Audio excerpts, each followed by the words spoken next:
রাহুল ব্যানার্জির মৃত্যুর পর থেকে একের পর এক প্রশ্ন ঘুরে বেড়াচ্ছে। কিভাবে, কেন, আর ঠিক কী ঘটেছিল সেই সময়? এই সব প্রশ্নের মাঝে সামনে আসে আরেকটি বিষয়, যা নিয়ে শুরু হয় নতুন করে জিজ্ঞাসাবাদ। রাহুলের বহুদিনের পরিচিত ড্রাইভারকে নিয়ে হঠাৎ করে আলোচনা শুরু হয়। তাকে ঘিরে অনেকে জানতে চায় নানা প্রশ্ন। কিছু কি তিনি জানেন? কোনো তথ্য কি লুকিয়ে যাচ্ছে? আর যখন 5 লাখ টাকার বিষয়টি সামনে আসে, তখন সন্দেহ আরও বেড়ে যায়। অনেকেই ভাবতে শুরু করে, এটা কি সত্যি নাকি অন্য কোনো উদ্দেশ্য লুকিয়ে আছে। কেউ কেউ তো সরাসরি বলছেন, ড্রাইভার কি তাহলে টাকা নিয়ে মিথ্যা গল্প বানাচ্ছেন? কারণ এমন সংবেদনশীল সময়ে এ ধরনের দাবি অনেকের কাছে অস্বাভাবিক মনে হচ্ছে।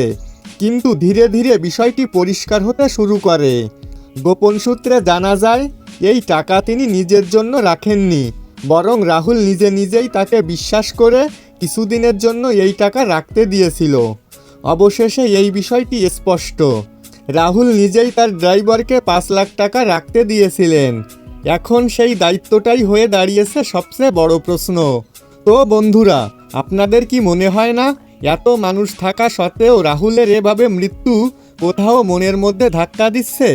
আপনার গুরুত্বপূর্ণ মতামতটি অবশ্যই কমেন্ট করে জানাতে ভুলবেন না।